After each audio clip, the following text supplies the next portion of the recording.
गांव के अंदर एक नरेश नाम का व्यक्ति रहा करता है। उसके 2 बच्चे होते हैं। जो बड़ी वाली होती है वो बेटी होती है। दोस्तों उसकी उम्र लगभग 14 से 15 साल के बीच में होती है। दोस्तों नरेश का एक छोटा भाई भी होता है जिसका नाम भूरू होता है। भूरू यहाँ पर देखने में बहुत अच्छा होता है और बहुत ही अच्छे से कामकाज किया करता। दोस्तों एक दिन का वाक़या होता है। जो यहाँ पर लड़की होती है 14 साल की, वो अचानक ही घर से गायब हो जाती है। दोस्तों गायब होने के बाद यहाँ पर घर वाले तमाम तरह की कोशिशें कर लेते हैं, लेकिन कहीं से भी उस लड़की का कोई अता पता नहीं लग पाता। दोस्तों यहाँ पर लगातार पुलिस भी उस लड़की को ढूंढने की कोशिश करती है। ना तो पुलिस ही उसे ढूंढ पाती, ना ही यहाँ पर घर वाले उस लड़की को ढूंढ पाते। लगभग 6 महीने का समय बीत जाता है और 6 महीने के बाद जो लड़की जिस हाल में मिलती है उस हालत को देखकर हर कोई व्यक्ति दंग हो जाता है। दोस्तों चाचा खुद उसे ऐसी जगह से लेकर आता है जहां आप लोग कभी भी जाना नहीं चाहोगे। दोस्तों क्या था पूरा मामला? अगर आप लोग भी पूरे मामले को डिटेल से जानना चाहते हैं तो वीडियो को ज़रा सा भी स्किप ना करें, लास्ट तक वीडियो को ज़रूर देखिएगा। दोस्तों आगे बढ़ने से पहले हमारी वही रिक्वेस्ट की जो हमारे चैनल के साथ नए हैं, कृपया करके चैनल को फॉलो कर लें, बेल आइकन को ज़रूर प्रेस करें। नमस्कार, जय हिंद। आप देख रहे हैं APH न्यूज़ राहुल रावत के साथ। दोस्तों आज की जो हकीकत की घटना आप लोगों को बताने जा रहा हूँ, राजस्थान के एक छोटे से गांव की हकीकत की घटना है। यहाँ पर नरेश नाम का एक व्यक्ति जो अपने परिवार के साथ बड़े आराम से रहता है। परिवार में उसका एक लड़का, एक लड़की, उसकी पत्नी और उसका छोटा भाई। दोस्तों बड़े ही आराम से इनका घर परिवार चल रहा होता है। जो नरेश होता है वो खेती बाड़ी का काम किया करता। बेटा बेटी धीरे धीरे करके बड़े होने लगते हैं। जो बेटी की उम्र लगभग 14 साल हो जाती है। दोस्तों जो यहाँ पर नरेश का भाई होता है भूरू, उसकी उम्र लगभग 24 से 25 साल होती है। वो भी शादी योग्य हो चुका होता है। इधर जो लड़की होती है वो स्कूल में जाया करती और एक दिन वो अपने स्कूल को तो जाती है लेकिन स्कूल से कभी वापस ही नहीं आती। दोस्तों अब यहाँ पर माता पिता बहुत ज़्यादा परेशान हो जाते हैं और यहाँ पर परेशानी को पिता झेल नहीं पाते और एक दिन पिता को अटैक पड़ जाता है और अटैक की वजह से वो इस जहाँ को छोड़कर चले जाते हैं। अब पूरे घर की जिम्मेवारी यहाँ पर जो उसका छोटा भाई होता है भूरू, उसके ऊपर आ जाती है। दोस्तों भूरू भी बहुत ज़्यादा परेशान होने लगता है, तमाम तरह से अपनी भतीजी को ढूंढता है लेकिन कहीं से भी वो ढूंढ नहीं पाता। फिर उसे एक दिन एक व्यक्ति मिलता है और वो उससे कहने लगता है कि अगर तुम्हें अपनी भतीजी को ढूंढना है तो तुम दिल्ली में जाओ और दिल्ली में फला कोठे पर जाओ। दोस्तों यहाँ पर शायद वो व्यक्ति वहाँ होकर आया था, उसने वहाँ पर उस लड़की को देखा था। दोस्तों वो व्यक्ति थोड़ा सा अलग ही टाइप का होता है, मौज मस्ती वाला होता है और जब वो एक कोठे के अंदर जाता है तो वहाँ पर उस 14.5-15 साल की उस मासूम सी बच्ची को देखता है और उसे देखकर वो एकदम से तड़फ उठता है कि यार ये तो बच्ची फला आदमी की है, उसी गांव का होता। हालांकि वो बच्ची उस व्यक्ति को नहीं जानती थी, वो व्यक्ति उसे जानता था। अब वो चुपके से वहाँ से बाहर निकलता है और उस लड़की के चाचा को फ़ोन करता है। अब चाचा यहाँ पर बहुत ज़्यादा परेशान हो जाता है, सीधे दिल्ली आ जाता है, उस व्यक्ति से मिलता है और वो व्यक्ति उसे बता देता है कि ये फला कोठे पर इस तरह से तुम्हारी भतीजी है। अब ये करे तो क्या करे, कुछ भी नहीं कर पाता, चुपचाप वहाँ पर बैठकर रोने लग जाता है। फिर यहाँ पर ये व्यक्ति उससे कहता है कि रो मत, रोने से कोई फ़ायदा नहीं है, यहाँ से इस तरह से इस बच्ची को नहीं बचाया जा सकता। अगर तुम्हें इसे बचाना है तो पुलिस वालों की मदद लेनी होगी। दोस्तों फिर यहाँ से वो नज़दीकी पुलिस स्टेशन में जाता है, वहाँ पुलिस वालों को इस तरह से पूरा मामला बताता है कि 6 महीने पहले हमारी बच्ची घर से एकदम से गायब हो गई थी, उसके बाद अब मुझे पता चला है कि वो फला कोठे पर है। तो यहाँ पर पुलिस वाले उससे कहते हैं कि भाई ऐसे कैसे हम उस कोठे पर धावा बोल सकते हैं, आप वहाँ जाकर कंफर्म करिए और जब आपको कंफर्म हो जाए तो हमें बस मैसेज छोड़ देना, हम यहाँ पर अपनी टीम की तैयारी कर रहे हैं। दोस्तों चाचा यहाँ पर बिना कुछ सोचे समझे उस कोठे के अंदर चला जाता है और वहाँ पर तमाम तरह की लड़कियाँ उसे दिखाई जाती हैं लेकिन वो उनमें से किसी को भी पसंद नहीं करता। वो कोठे की मालकिन से कहता है कि मुझे तो बिल्कुल नया माल चाहिए, आपको पैसे कितने ही फालतू लेने हैं वो मेरे से पैसे फालतू ले लो, लेकिन मुझे बिल्कुल नया और कच्चा माल चाहिए। दोस्तों यहाँ पर वो कोठे की मालकिन कहती है कि ठीक है 5,000 रुपये एक शॉट के लगेंगे। तो वो कहता है ठीक है ये लो 5,000 रुपये। 5,000 रुपये जब वो यहाँ पर चाचा उनको दे देता है तो सामने उसी लड़की को पेश किया जाता है। लड़की जैसे ही यहाँ पर अपने चाचा को देखती है तो एकदम से चाचा की तरफ आने की कोशिश करती है, लेकिन यहाँ पर चाचा अपनी उंगली से उसे रोक देता है, अपनी मुंह पर उंगली रखता है, कहता है कि बेटा शांत रहना, मैं तुमसे ही मिलने के लिए आया हूँ। आंखों ही आंखों में यहाँ पर इशारे हो जाते हैं और यहाँ पर चाचा अपनी भतीजी को लेकर एक कमरे के अंदर चला जाता है।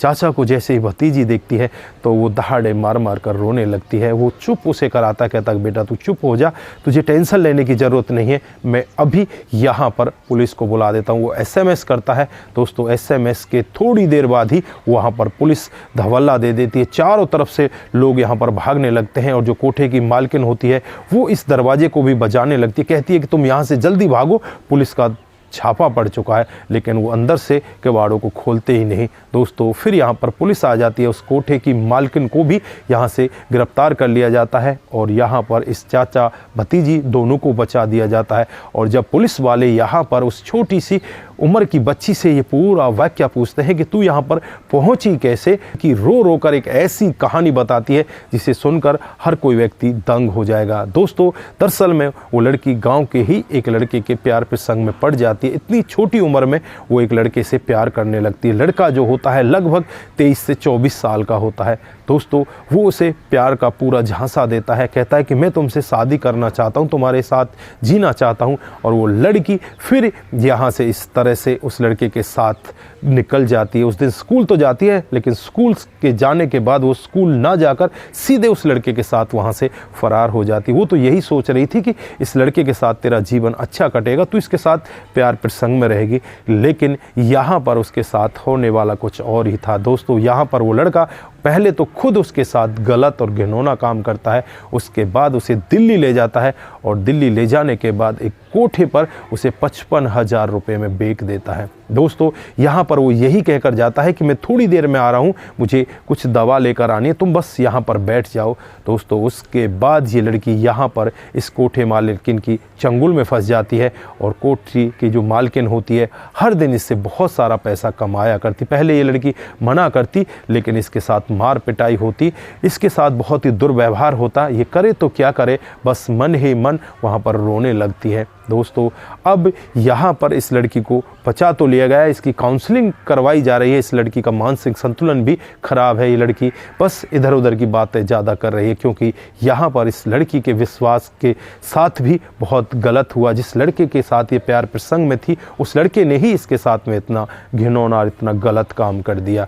दोस्तों फिलहाल यहाँ पर इस लड़की को बचा लिया गया है और कई सारी ऐसी लड़कियाँ हैं जो यहाँ पर इस तरह से चंगुल में फंसी होती हैं, उनको भी बचा लिया जाता। लेकिन हर किसी लड़की की ऐसी किस्मत नहीं होती कि वो इस तरह से बच जाए। ये तो बहुत ही बिरली ऐसी लड़की होती हैं जिनकी किस्मत इतनी अच्छी होती है।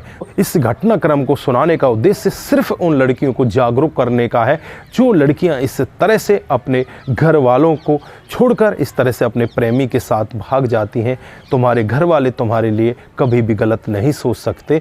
तुम्हारा जो प्रेमी है वो तुम्हारा इस्तेमाल कर सकता है। इसी तरह से बहुत सारी लड़कियां ऐसे चंगुल में फंसी पड़ी हैं जो आज तक निकल ही नहीं पाई। तो यहाँ पर इस घटनाक्रम को ज़्यादा से ज़्यादा लोगों के साथ में साझा जरूर करके जाएं, उन लड़कियों तक भी पहुँचा कर जाएं जो लड़कियां इस तरह से अपने माता पिता के विरुद्ध होकर इस तरह से अपने प्रेमी के साथ भाग जाती हैं। तो यहाँ पर आपके साथ भी गलत हो सकता है। मैं ये नहीं कहता कि हर किसी के साथ गलत होगा, लेकिन यहाँ पर ज़्यादातर ऐसे काम करने वाले कुछ ऐसे ही भेड़िए बैठे हुए हैं जो आपको इस तरह से तलाश कर रहे हैं और आपका इसी तरह से इस्तेमाल करेंगे। दोस्तों उसके बाद पुलिस यहाँ पर उस लड़के के पास भी पहुँचती है और जब उस लड़के को वहाँ से उठाती है तो पता चलता है कि इस तरह से इसने पहले भी 4 लड़कियों को ऐसे ही कोठों पर बेच दिया था। दोस्तों अब यहाँ पर आप सोच सकते हो कि ये कितना बड़ा बहसी दरिंदा होगा जो इस तरह से मासूम लड़कियों को अपने चंगुल में फंसाता और उसके बाद पहले उन्हें खुद इस्तेमाल करता और उसके बाद उन्हें फिर कोठे पर बेचकर चला आया करता। तो दोस्तों, आप यहाँ पर इस ऐसे दरिंदे को किस तरह की सज़ा में देखना चाहते हैं, आपके पास जो भी शब्द हैं आप यहाँ पर कमेंट बॉक्स में ज़रूर दीजिएगा। दोस्तों, आज के लिए बस इतना ही, फिर मिलते हैं किसी नए मोड के साथ। तब तक के लिए आप अपना ख्याल रखें, सतर्क रहें, सावधान रहें और इस घटनाक्रम को ज़्यादा से ज़्यादा लोगों के पास साझा करें, जिससे कि अगर कोई एक व्यक्ति भी या कोई एक लड़की भी इस कहानी को समझकर, इसे सोचकर अगर वो ठीक तरह से अपने घर वालों के साथ रहने लगे तो हम अपने आप को धन्य समझेंगे। दोस्तों, जिन साथियों ने हमारे पिछले वीडियोज़ पर कमेंट किए थे उनका नाम हम यहाँ पर बारी बारी से लेने वाले हैं। सबसे पहला कमेंट आता है वो राम गोसाई जी का आता है। वो लिखते हैं कि मैं उत्तराखंड से ही हूँ, इसलिए भूतों से पाला पड़ा है। भूत लगते भी हैं और थोड़े अब कम हो गए हैं, पहले बहुत ज़्यादा हुआ करते थे। भूत होते हैं, इनका कहने का मतलब यही है। धन्यवाद आपका राम गोसाई जी कमेंट करने के लिए। उसके बाद शंकर स्वामी जी, आपकी कहानी बहुत ही अच्छी लगती है, आपका भी बहुत बहुत धन्यवाद। उसके बाद राम गोसाई जी हमें लिखते हैं कि 100% आपकी बात सत्य है, आपका बहुत बहुत धन्यवाद। उसके बाद अशोक ढाका जी हमें लिखते हैं शानदार मस्त सा, आपका बहुत बहुत धन्यवाद। उसके बाद शंकर स्वामी जी, आपकी कहानी बहुत ही अच्छी लगती है। आई थी वो उत्तरांचल से थी और यहाँ पर एक व्यक्ति ने हमें ये कहानी साझा की थी, उसमें उसने बताया था कि भूतों की भी बारातें होती हैं। तो आप यहाँ पर क्या कहना चाहते हैं, आप अपने कमेंट उस कहानी के साथ साझा ज़रूर करके जाएं। दोस्तों, आज आपने जिन साथियों ने कमेंट किए उनका बहुत बहुत धन्यवाद। आगे जो कमेंट करेंगे उनका नाम हम हर दिन की तरह अपने अगले वीडियो में ज़रूर लेंगे। दोस्तों, लेटेस्ट वीडियो पर आप लोग कमेंट ज़्यादा करते चले जाएं, क्योंकि जो लेटेस्ट वीडियो होता है उसी के कमेंटों को हम पढ़ पाते हैं। पिछले वीडियो पर आप कमेंट करते हो तो आपका बहुत बहुत धन्यवाद है, लेकिन उन वीडियो को हम ज़्यादातर कमेंटों को नहीं पढ़ पाते। आप सभी का दिल की गहराइयों से बहुत बहुत धन्यवाद। आप सतर्क रहें, सावधान रहें, रिश्तों की अहमियत को ज़रूर समझें। नमस्कार, जय हिंद, जय भारत।